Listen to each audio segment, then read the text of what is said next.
আসসালামু আলাইকুম। আশা করি সবাই ভালো আছেন। আজকে আমি আপনাদের জন্য ইউনিক একটি রেসিপি নিয়ে এসেছি, যেটার নাম পটল স্টার ফ্রাই। আশা করি এই রেসিপিটা আপনাদের ভালো লাগবে। আর দেরি নয়, চলুন তাহলে একটি লাইক দিয়ে রেসিপিটা দেখে নেই।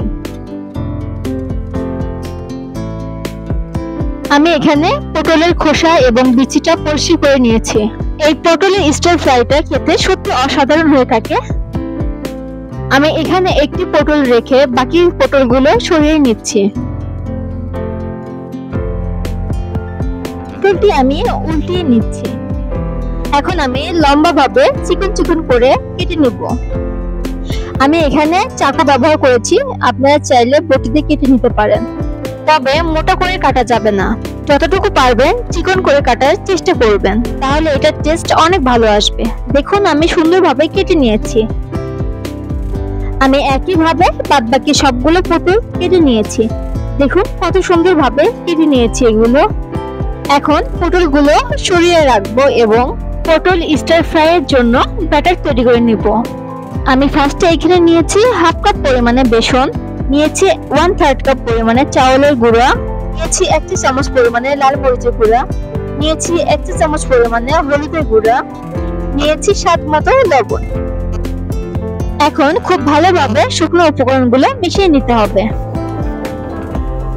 আমি খুব ভালোভাবে মিশিয়ে নিয়েছি। এখন এতে একটু একটু করে পানি দিয়ে সুন্দর একটি ব্যাটার তৈরি করে নিব। তবে পানিটা একবারে দেওয়া যাবে না, কারণ পাতলা হয়ে গেলে পটল স্টার ফ্রাইটা একদমই ভালো হবে না। এই জন্য আমি একটু একটু করে পানি নিয়ে একটি পারফেক্ট ব্যাটার তৈরি করে নিলাম। এখন এই ব্যাটারটির মধ্যে আমি দিয়ে দিচ্ছি 1 চা চামচ পরিমাণে ফুড কালার, তবে আমি এখানে অরেঞ্জ ফুড কালারটি ইউজ করলাম। এখন আমি খুব ভালোভাবে এই ব্যাটারটির সঙ্গে অরেঞ্জ ফুড কালারটি মিশিয়ে নিব। আমি আগে থেকে চুলায় একটি পাত্র বসিয়ে তেলটি গরম করে নিয়েছি।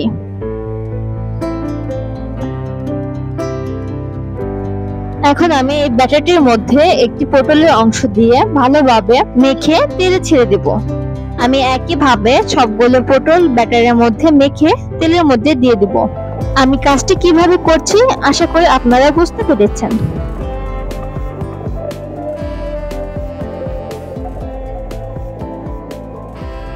আমার সবগুলো পটল দেওয়া হয়ে গিয়েছে।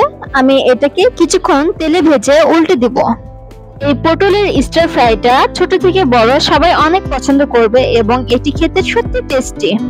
যে এই ফ্রাইটি খেয়েছেন সে তো জেনে গিয়েছেন এটার স্বাদ কতটা, এবং যে এখন অবধি খাননি তাকে বলবো আজই বানিয়ে দেখুন কতটা ভালো লাগে।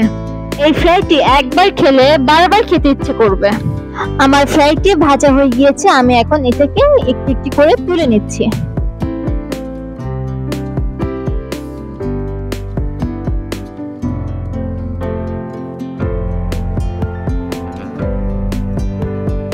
এই ফ্রাইটি একদম মুসমুসে এবং ক্রিস্পি হবে। আশা করি দেখেই বুঝতে পারছেন এই ফ্রাইটি কতটা টেস্টি হয়েছে। আমার রেসিপিটি যদি আপনাদের ভালো লাগে তাহলে অবশ্যই লাইক, কমেন্ট এবং সাবস্ক্রাইব করে পাশেই থাকবেন, এবং আমার নিত্য নতুন রেসিপি দেখার জন্য আপনাদের আমন্ত্রণ রইল। সবাই ভালো থাকবেন।